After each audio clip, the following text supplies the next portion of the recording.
ওদের শেষ করে দেন আমাদের এখানে। এখানে অনেকগুলো মিডিয়া আসছে, এই দায়িত্বের অংশ হিসাবে আমরা চাচ্ছি একজন ছাত্র ক্যাম্পাস ত্যাগ করবে না।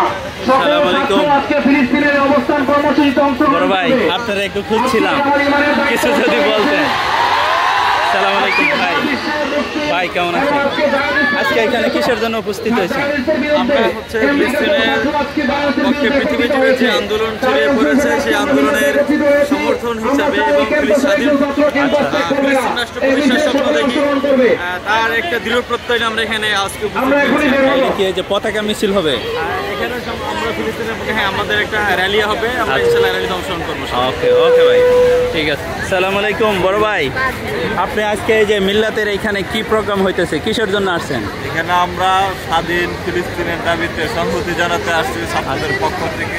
মানে ফিলিস্তিনি জাতিকে স্বাধীনতা দেওয়ার জন্য আমরা আর কি সমর্থন করতেছি, এরকম কিছু? ফিলিস্তিন জাতি যাতে স্বাধীনতা লাভ করতে পারে সেই জন্য আমরা সেই আন্দোলনের প্রতি সংহতি জানাচ্ছি। পাশাপাশি আমেরিকা বা বিভিন্ন দেশের ছাত্র আন্দোলন যে ছড়িয়ে পড়েছে সেখানে অমানবিক আচরণ হচ্ছে, সেখানে ছাত্রদের প্রতি সংহতি জানাতে আজকে আমরা এখানে উপস্থিত।